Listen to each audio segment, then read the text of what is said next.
Hello everyone, welcome to Aditya science concept. कैसे हैं dear? Hopefully कि आप अच्छे होंगे, स्वस्थ होंगे, बेहतरीन होंगे। प्यारे बच्चे, आज हम आपके लिए लेकर आए हैं दीर्घ उत्तरीय प्रश्न की एक क्वेश्चन। दीर्घ उत्तरीय प्रश्न आपके एग्जाम में 6 नंबर का प्रश्न बनकर आता है। तो यहाँ पर हमने एक क्वेश्चन लेकर आया है, विद्युत मोटर क्या है और इसके सिद्धांत और क्रियाविधि का सचित्र वर्णन करें। जैसा कि आपने पूरे साल मोटर्स के बारे में पढ़ा होगा कि मोटर क्या है, मोटर की व्याख्या क्या है, ये सभी चीज़ों के बारे में आपने पढ़ा होगा, ठीक है? तो बस ये हमने 10 मिनट का आपको लेक्चर प्रोवाइड कराना चाह रहे हैं और ये क्वेश्चन हमारे एग्जाम के पॉइंट ऑफ व्यू से अगर देखा जाए तो बहुत ही महत्वपूर्ण है। ये क्वेश्चन कई बार एग्जाम में आ चुके हैं, तो इस बार भी आने की संभावना है। इस वजह से 10 मिनट के लेक्चर में हम लोग फटाफट इसको अच्छे ढंग से कंप्लीट करके जाएँगे, ठीक है? बस यहाँ मेरा मूल मकसद है कि आपको बस ये तरीका हम सिखला दें कि आपको उत्तर लिखना है तो किस तरीका से सिस्टमैटिक ढंग से लिखना है। इन सभी चीज़ों की चर्चाएँ हम लोग आज की क्लास में करने वाले हैं। बात क्लियर है? चलिए बच्चे, तो हम लोग समझते हैं। क्वेश्चन है हमारा कि विद्युत मोटर क्या है? जिस तरीका से क्वेश्चन पूछे जाते हैं उसी तरीका से क्वेश्चन का उत्तर भी लिखा जाता है। ऐसा नहीं कि रैंडमली कहीं से भी उठा ले और उत्तर दे दें, ऐसा बिल्कुल नहीं करना है। जैसे सबसे पहले हमसे कहा गया है कि विद्युत मोटर क्या है? तो बच्चे, सबसे पहले हम विद्युत मोटर के बारे में बताएँगे। सबसे पहले हम विद्युत मोटर के बारे में बताएँगे कि विद्युत मोटर क्या है? सबसे पहला ये पॉइंट है, ठीक है? कि हमसे पहले पूछा गया है कि विद्युत मोटर क्या है, तो विद्युत मोटर के बारे में पहले बताएँगे। उसके बाद कह रहा है कि इसके सिद्धांत बताइए कि इसका सिद्धांत क्या है? इसका सिद्धांत क्या है? और उसके बाद हमसे पूछा गया कि इसका क्रियाविधि क्या है? इसका क्रियाविधि क्या है, जो सचित्र वर्णन करना है, यानी कि चित्र के माध्यम से आपको पूरी व्याख्या करके देना है, ठीक है?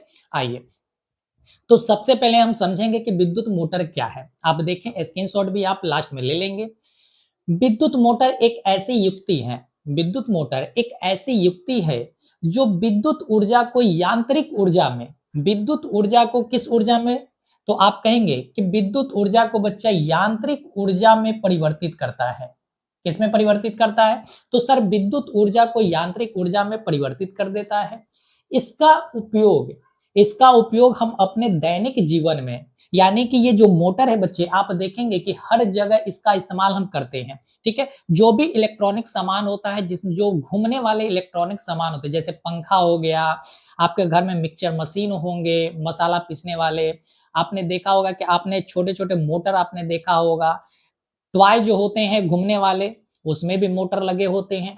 तो हमारे अपने दैनिक जीवन में इनका बहुत उपयोग है। जैसे सर, पंखा में, वॉशिंग मशीनों में, मिक्सचर मशीनों में, और यहाँ तक कि जल जो पंप होता है, जो हमारे घरों में सबमर्सिबल होते हैं, वो भी क्या करता है बच्चा? उसमें भी इस्तेमाल इसका किए जाते हैं, यानी जल पंप में भी इसका हम इस्तेमाल करते हैं। ठीक है?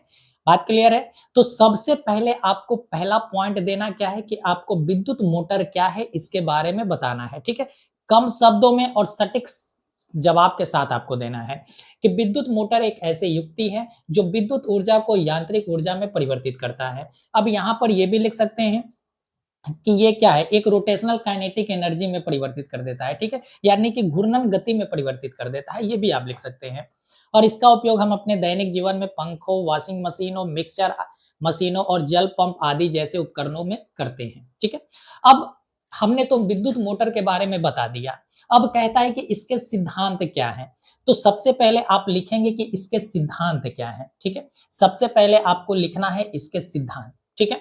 अब इसके सिद्धांत क्या है? तो कहता है कि विद्युत मोटर के कार्य सिद्धांत विद्युत धारा के चुंबकीय प्रभाव पर आधारित है। यानी इसका सिद्धांत जो है बच्चा, वो किस पर आधारित है? तो आप कहेंगे कि चुंबकीय प्रभाव पर आधारित है। किस पर आधारित है? विद्युत धारा के चुंबकीय प्रभाव पर आधारित है। अब ये क्या सिद्धांत है? अब इसको जब भी लिखेंगे तो पॉइंट पॉइंट करके लिखेंगे, ठीक है? आप पॉइंट ए लिखेंगे, पॉइंट बी लिखेंगे या पॉइंट सी करके लिखेंगे, या बच्चे आप डॉट कर करके आप अपने, यानी एक लगे कि हाँ, सिस्टमैटिक ढंग से हमने लिखा है, एग्जामिनर आपको उत्तर को देखकर ही वो पूरी तरीका से खुश हो जाए, उसे पढ़ने की आवश्यकता ना पड़े, आपको इस तरीका से रिप्रेजेंट करना है।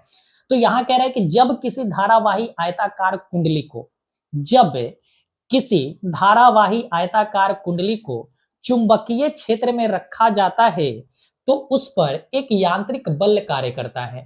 इसका सिद्धांत क्या है कि जब एक धारावाही चालक है, एक धारावाही आयताकार है कुंडली को एक चुंबकीय क्षेत्र में रखते हैं, चुंबकीय क्षेत्र में रखने पर उस पर एक यांत्रिक बल कार्य करता है, यानी कि एक घूर्णन बल कार्य करता है और यह बल कुंडली को उसकी धुरी पर निरंतर घुमाते रहता है। यह क्या करता है कि कुंडली जो है, कुंडली पर जैसे ही चुंबकीय बल कार्य करेंगे तो ये कुंडली अपने अक्ष पर घूर्णन करेगा, घूमने लगेगा। क्या करेगा? घूमने लगेगा। तीसरी पॉइंट है कि बल की दिशा फ्लेमिंग के वाम हस्त नियम द्वारा निर्धारित की जाती है और यहाँ पर जो बल की दिशा है, यानी यहाँ पर जो बल लग रहे हैं, उस बल की दिशा को निकालने के लिए हम लोग इस्तेमाल करते हैं फ्लेमिंग के वाम हस्त नियम का उपयोग करते हैं। तो ये इसके क्या हो गए? सिद्धांत हो गए। ठीक है। अब इसका क्रिया विधि क्या है? तो अब देखिए क्रिया विधि आपको समझाना है। ठीक है, तो क्रिया विधि से पहले आप बताएंगे कि इसका मुख्य भाग क्या है। ठीक है, मुख्य भाग में क्या क्या होता है? आप एक डायग्राम को ड्रॉ करेंगे, आपको एक डायग्राम ड्रॉ करना है और ड्रॉ करने के बाद इन सभी चीज को लिखना है। जैसे यहाँ पर हमने ड्रॉ किया हुआ एक लिया है, ठीक है, मोटर का डायग्राम हमने लिया है। तो यहाँ पर आप देखेंगे कि ये सभी चीज यहाँ पर जैसे जैसे सर ये हमारा एक अस्थाई चुंबक है। ये क्या है सर? अस्थाई चुंबक है। ये हमारा एक अस्थाई चुंबक है। अस्थाई चुंबक है। अस्थाई चुंबक है। ठीक है।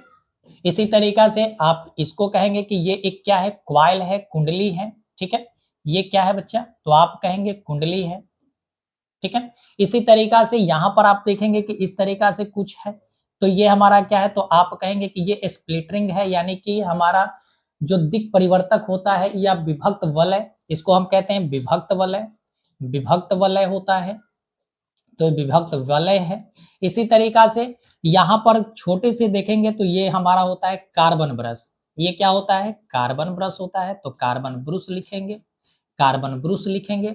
इसी तरीका से यहाँ पर बैटरी है तो बैटरी हम लिखेंगे, बैटरी को लिखेंगे और यहाँ पर कुंजी है तो कुंजी लिख देंगे, यहाँ पर कुंजी लिख देंगे।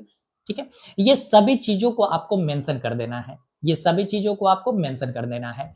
अब यही चीज हमने जो यहाँ पर बनाया उसी चीज को हमने यहाँ लिखा कि सबसे पहला क्या है? आर्मेचर है। सबसे पहले क्या है? आर्मेचर। तो ये रहा आर्मेचर। आर्मेचर, आर्मेचर क्या है? तो एबीसीडी, एबीसीडी एक आर्मेचर है। ये तांबे के तार की एक आयताकार कुंडली होता है, यानी कि ये जो आर्मेचर बना होता है किसका बना होता है? तो आप कहेंगे ये तांबे के तार का एक आयताकार कुंडली होता है। इसी तरह से दूसरा हम पॉइंट रखेंगे चुंबकीय क्षेत्र। दूसरा पॉइंट क्या रखेंगे? चुंबकीय क्षेत्र। अब ये चुंबकीय क्षेत्र क्या है? कुंडली को दो शक्तिशाली चुंबकों, यानी एक चुंबक N और एक चुंबक S, यानी कि चुंबक, दो चुंबक है जिसके N पोल और S पोल, यानी कि नॉर्थ पोल और साउथ पोल के बीच में रखा जाता है। ठीक है, तो क्या है? ये चुंबकीय क्षेत्र है, यानी कि दो शक्तिशाली चुंबक के बीच का जो क्षेत्र है वो क्या है? चुंबकीय क्षेत्र है सर। इसी तरह से विभक्त वलय है। विभक्त वलय है।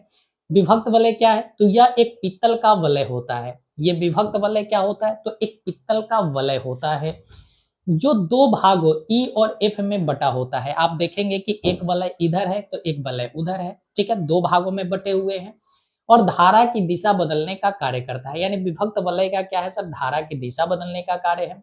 इसी तरह से ब्रश है। इसी तरह से ब्रश है।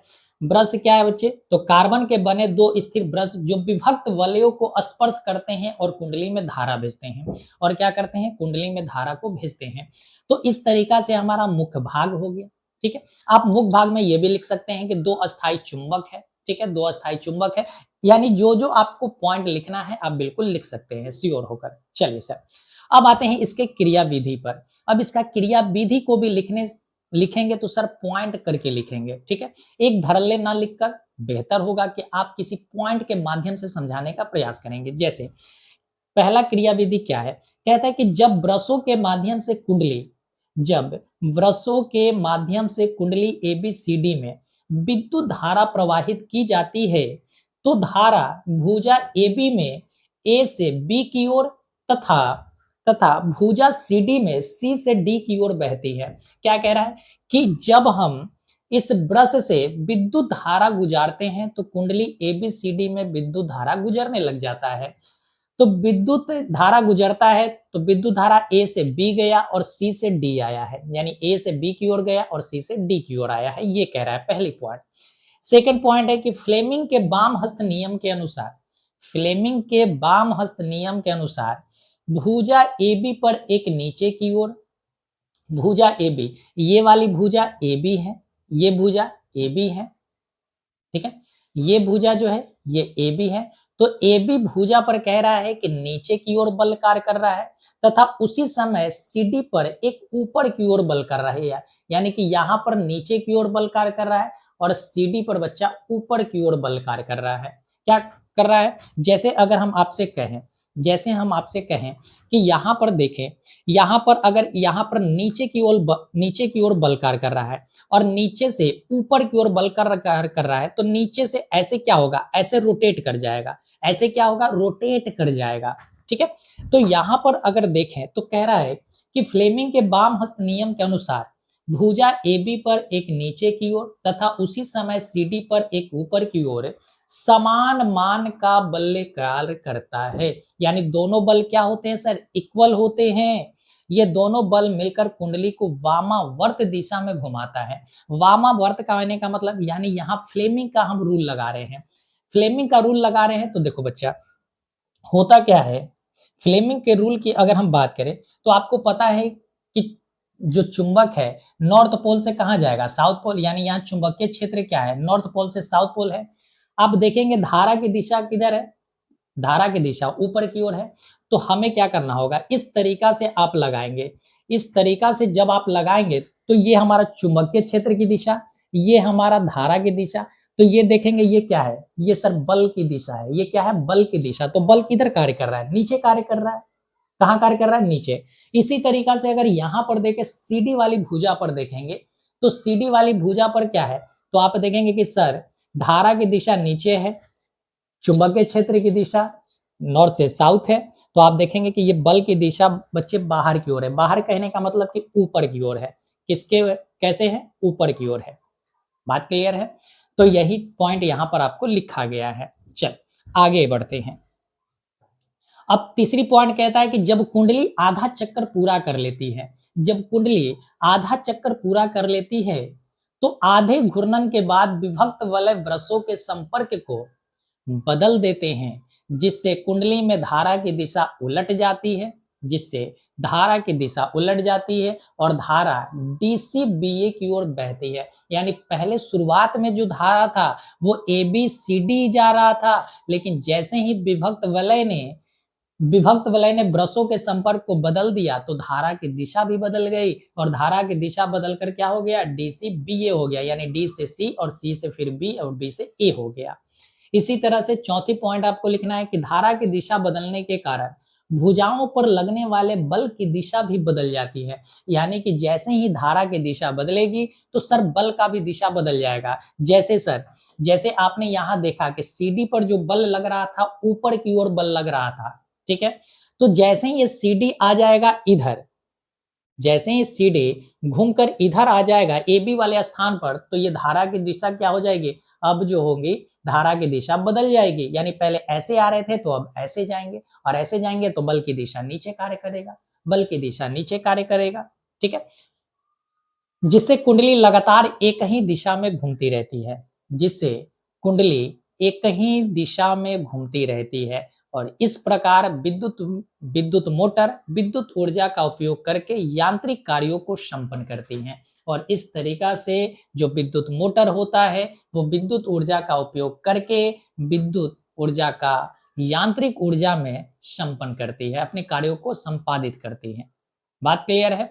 तो इस तरीका से आपको छोटे, यानी कि 6 नंबर का अगर आपको क्वेश्चन लिखना है बच्चे, तो 6 नंबर के लिए आपको ये बहुत ही इंपॉर्टेंट प्रश्न है, आप इसका स्क्रीनशॉट लेंगे, ठीक है। चल आइए आगे बढ़ते हैं, आप स्क्रीनशॉट ले लेंगे।